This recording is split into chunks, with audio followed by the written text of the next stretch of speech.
Anakku sekalian dan Bapak Ibu semuanya, jumpa lagi dengan channel YouTube saya. Pada pertemuan kita kali ini kita akan membahas tentang konsep reaksi reduksi dan oksidasi. Konsep reaksi reduksi dan oksidasi ini adalah suatu topik pembahasan pada KD kedua semester 2 pada siswa kelas 10. Kita belajar hari ini bersama saya Pak Ketut. Mudah-mudahan media ini bisa membantu kalian dan Bapak Ibu sekalian untuk mengajar dan juga anak-anak belajar di rumah.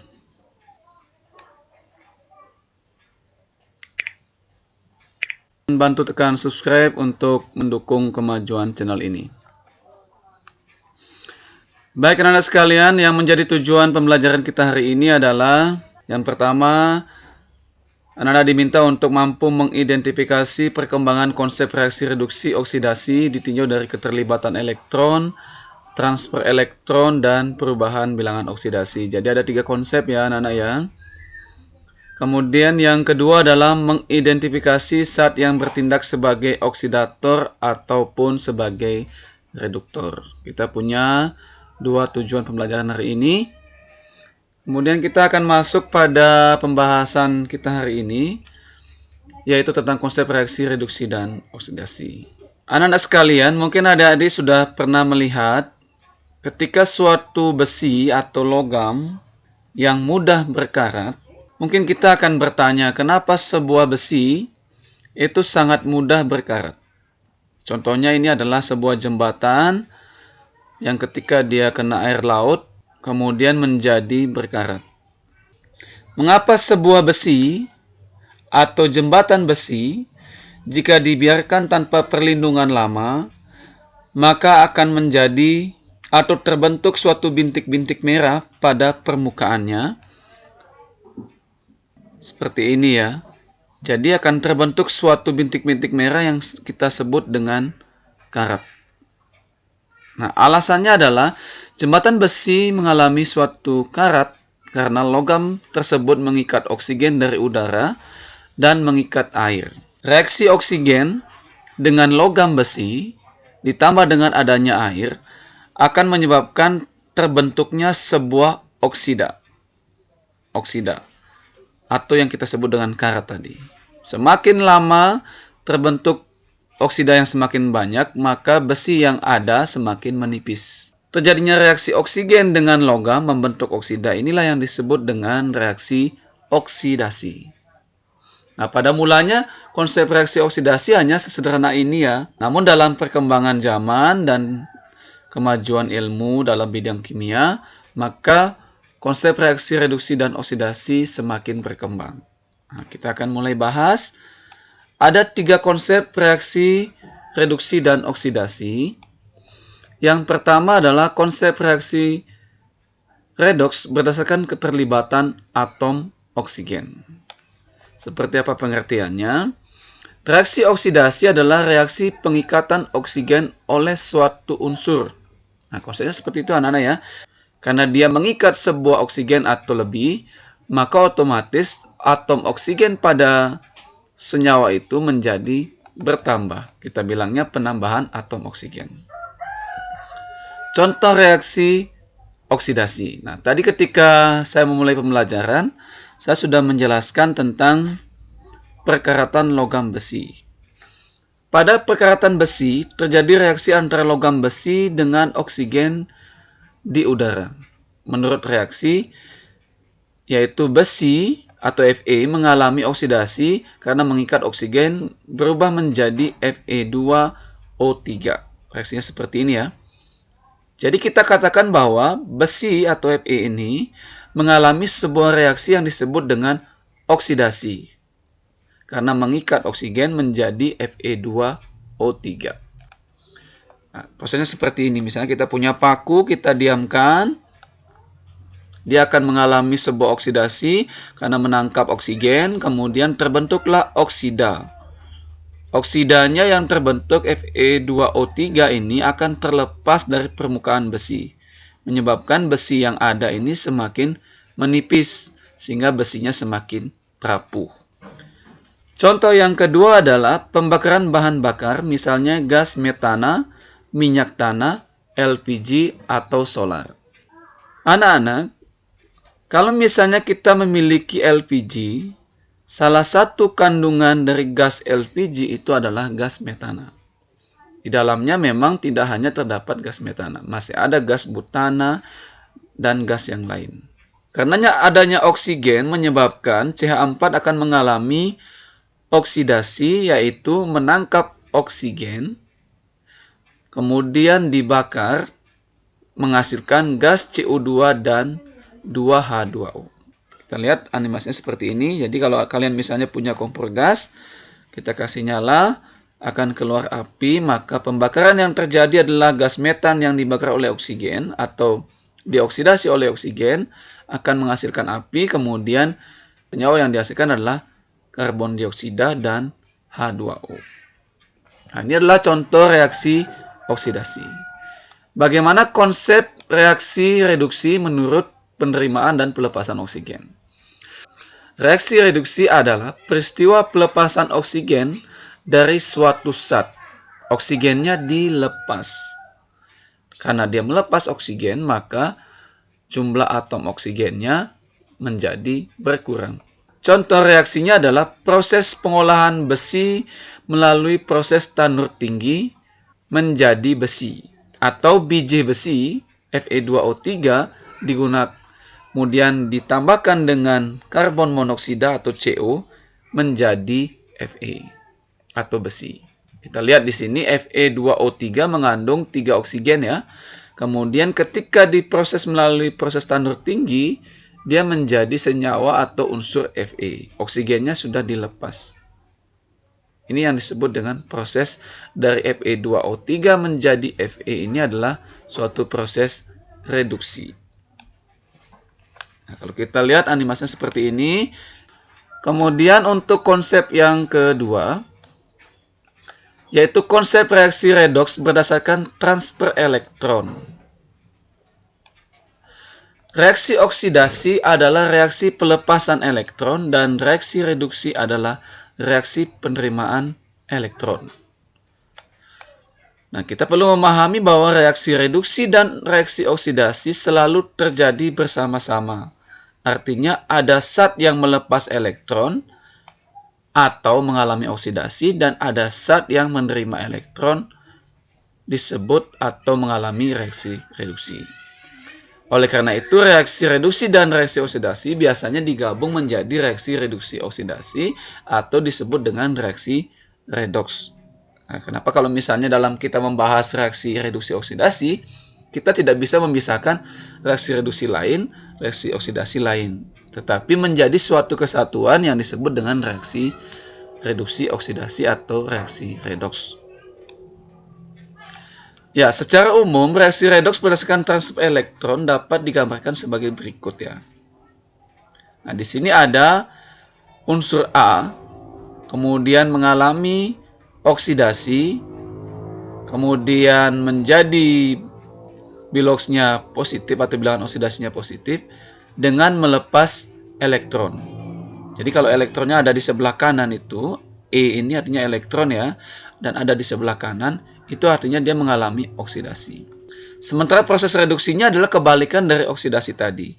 Jadi suatu ion kemudian menerima elektron, ion positif maksudnya ya, menerima elektron, ini menjadi unsur atau atom kembali, itu yang disebut dengan proses reduksi.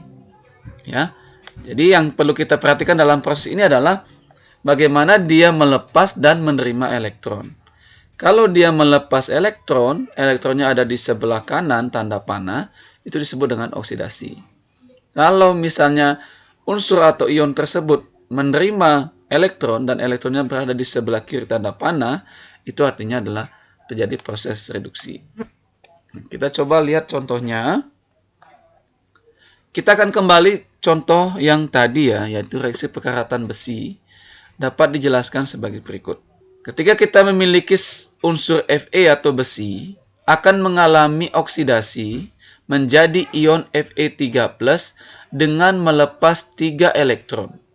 Nah, kata melepas ini artinya besi mengalami reaksi oksidasi. Kemudian pada saat yang bersamaan untuk terbentuknya suatu karat besi, terjadi proses oksigen menerima 2 elektron menjadi ion O2-. Ya, kita bilang oksigen menerima 2 elektron menjadi ion O2-. Karena dia menerima elektron, maka ini mengalami reaksi reduksi. Nah, dalam proses ini adik-adik juga perlu memahami bahwa perubahan koefisien ya, juga mempengaruhi pada perubahan jumlah elektron. Misalnya 2Fe menjadi 2Fe3+, jumlah elektronnya tidak sama lagi dengan 3. Ketika koefisiennya berubah menjadi 2, maka 3 elektron ini kita perlu kalikan juga 2. Menjadilah 6 elektron. Kemudian selanjutnya yang ketiga, konsep reaksi redoks berdasarkan konsep bilangan oksidasi. Ini adalah konsep yang terakhir tentang konsep reaksi redoks. Jadi menurut konsep ini, jika dalam reaksi bilangan oksidasi atom meningkat atau terjadi kenaikan, maka atom tersebut akan mengalami yang disebut dengan reaksi oksidasi. Sebaliknya, jika bilangan oksidasinya turun, maka atom tersebut mengalami reaksi reduksi. Yang naik disebut oksidasi, yang turun bilangan oksidasinya disebut reduksi. Nah, kuncinya dalam penentuan konsep ini adalah kita harus juga sebelumnya menentukan bilangan oksidasi unsur atau unsur dalam senyawa. Nah, topik ini nanti saya akan bahas pada video selanjutnya. Nah, pada contoh kali ini saya akan langsung menunjukkan bilangan oksidasinya. Kalau tadi misalnya belum memahami tentang bilangan oksidasi ini, tidak apa-apa. Karena kita fokusnya di sini adalah menentukan yang mana mengalami oksidasi dan mana yang mengalami reduksi, bukan menentukan bilangan oksidasi. Nah, ya, misalnya kita memiliki contoh magnesium atau Mg bereaksi dengan asam klorida HCl, kemudian membentuk magnesium klorida atau MgCl2 dan gas hidrogen. Nah, reaksinya seperti ini, Mg plus HCl menjadi MgCl2 ditambah H2. Nah, di sini sudah diberikan nilai bilangan oksidasinya. Mg-nya adalah 0, kemudian di sini Cl-nya adalah plus 1, kemudian Mg-nya plus 2 di sebelah kanan, kemudian atom H adalah 0. Nah, dalam konsep ini kita harus memahami bahwa akan ditentukan dulu sebelumnya unsur mana yang mengalami perubahan bilangan oksidasi. Nah, kebetulan di sini yang mengalami perubahan bilangan oksidasi adalah Mg, H, kemudian pasangannya di sebelah kanan pasti Mg dan atom H juga. Nah, Mg ya, pada reaksi redoks di atas, atom Mg mengalami perubahan bilangan oksidasi dari 0 menjadi plus 2. 0 menjadi plus 2 itu artinya bahwa atom Mg mengalami kenaikan bilangan oksidasi. Maka kenaikan bilangan oksidasi ini disebut dengan reaksi oksidasi. Sehingga kita sebut reaksi Mg menjadi MgCl2 itu adalah reaksi oksidasi. Sebaliknya, atom H pada senyawa HCl memiliki bilangan oksidasi plus 1. Kemudian menjadi 0 pada senyawa atau gas H2. Itu artinya terjadi penurunan bilangan oksidasi ya. Nah, dengan demikian, reaksi HCl menjadi H2 ini adalah reaksi reduksi. Seperti itu adik-adik semua ya, mudah-mudahan bisa dipahami. Nah, setelah kita memahami ketiga konsep ini, yang pertama tadi konsepnya tentang pengikatan dan pelepasan oksigen, kemudian pelepasan dan penerimaan elektron, sampai pada yang ketiga yaitu kenaikan dan penurunan bilangan oksidasi. Dengan demikian, pembelajaran kita tentang konsep bilangan oksidasi telah selesai. Nah, namun ada satu topik lagi yang perlu kita bahas, yaitu bagaimana kita menentukan reduktor dan oksidator. Tadi adik-adik sudah bisa menentukan mana yang mengalami reduksi dan mana yang mengalami oksidasi. Nah, dalam reaksi redoks, zat pengoksidasi atau oksidator, ya, yang tadi ada kan sebutnya oksidasi. Nah, ini oksidator ini adalah bereaksi, kata kuncinya di sini ada deh ya. Bereaksi yang dapat mengoksidasi reaksi lain, tetapi zat tersebut mengalami reduksi. Dia mengoksidasi zat lain, tapi zat itu sendiri yang mengalami reduksi. Nah, kebalikannya adalah zat reduksi atau reduktor. Reduktor adalah zat yang dapat mereduksi zat lain, tetapi zat tersebut mengalami oksidasi. Kayaknya mudah ini ya. Nah, kita kembali contoh yang tadi adik-adik ya. Adik-adik tadi sudah memahami bahwa Mg menjadi MgCl2 itu mengalami proses oksidasi. Nah, kata kunci dari reduktor dan oksidator adalah bereaksi yang mengalami, nah itu ya. Jadi kita fokusnya hanya di sebelah kiri tanda panah antara Mg dan HCl. MgCl2 dan H2 bukan termasuk reduktor ataupun oksidator. Nah, kalau kita lihat, atom Mg mengalami reaksi oksidasi dan mampu mereduksi atom H pada HCl. Maka, atom Mg akan disebut sebagai reduktor karena mereduksi atom H dari +1 menjadi 0. Sementara itu, senyawa HCl yang di dalamnya memiliki atom H mengalami reduksi. Tetapi HCl, atau senyawa HCl, mampu mengoksidasi Mg, ya, dari awalnya bilangan oksidasinya 0 menjadi +2, maka senyawa HCl disebut sebagai oksidator. Cukup mudah ya adik-adik ya. Nah, dengan demikian, kalau adik-adik sudah bisa memahami konsep ini, kita coba untuk latihan soalnya. Silakan nanti kalian coba kerjakan terkait dengan konsep reaksi redoks. Ya, ada 4 soal yang saya buatkan. Mudah-mudahan bisa membantu untuk kalian bisa belajar. Baik anak-anak sekalian dan Bapak Ibu sekalian, mudah-mudahan video ini bisa membantu untuk kalian belajar di rumah. Nantikan lagi topik yang lainnya pada pembelajaran selanjutnya. Tetap berkunjung ke channel saya yaitu Catatan Guru Pelosok dan bantu kemajuan channel ini dengan menekan tombol subscribe. Sampai jumpa lagi dan tetap semangat.